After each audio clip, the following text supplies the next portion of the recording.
దగ్గర దగ్గర 25 సంవత్సరాల కంటే ముందు నేను సీఎంగా ఉంటే రామ్జీ రాఘవన్ గారు నా దగ్గరికి వచ్చి ఒక బెస్ట్ ఇన్నోవేషన్ సెంటర్ స్టార్ట్ చేస్తాం కుప్పంలో, మీరు సహకరిస్తే నన్ను అడిగారు.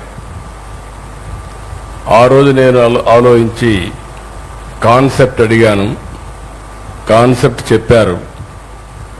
ఆ కాన్సెప్ట్ని ఇక్కడ 20 సంవత్సరాలుగా ప్రయోగాలు చేసి దీనికి కావలసిన ఫండ్స్ కూడా, ఇది ఒక నాన్ ప్రాఫిట్ ఆర్గనైజేషన్, అదే సమయంలో ఎవరెవరు ముందుకొస్తారో వాళ్ళందరితో మాట్లాడి ఇప్పుడైతే వన్ ఆఫ్ ది బెస్ట్ సెంటర్గా ఇండియాలో ఇలాంటి సెంటర్ ఎక్కడా ఉండదు.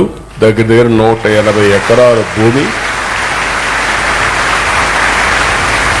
ఐడెంటిఫికేషన్ కూడా పొల్యూషన్ ఫ్రీ, హైయెస్ట్ ప్లేస్ కూడా హైట్ లో ఉంటుంది. చాలా బ్యూటిఫుల్ ప్లేస్. ఇక్కడికి వస్తే ఎవరన్నా 100 ఏళ్ళు 60-70 ఏళ్ళు బతికితే ఇంకొక 30-40 సంవత్సరాలు ఎక్కువగా బతికే అవకాశం ఉంటుంది. అంత స్వచ్ఛమైన గాలి, బ్యూటిఫుల్ ప్లేస్.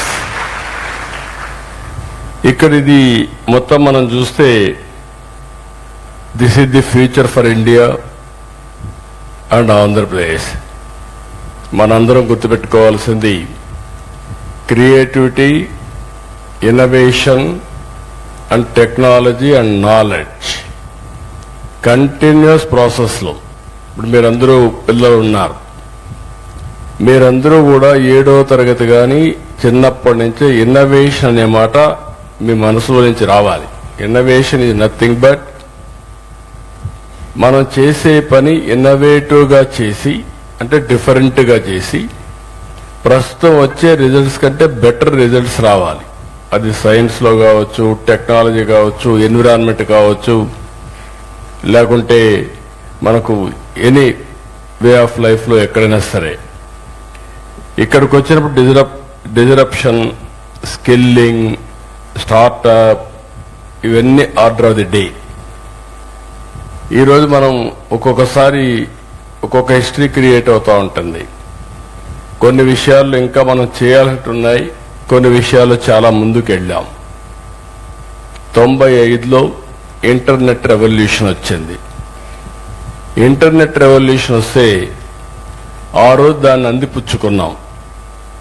అక్కడి నుంచి నెంబర్ ఆఫ్ ఇంజనీరింగ్ కాలేజెస్లు పెట్టాం. అప్పుడు పెట్టిన కాలేజీలను కుప్పంలో కూడా ఒక ఇంజనీరింగ్ కాలేజ్ వచ్చింది.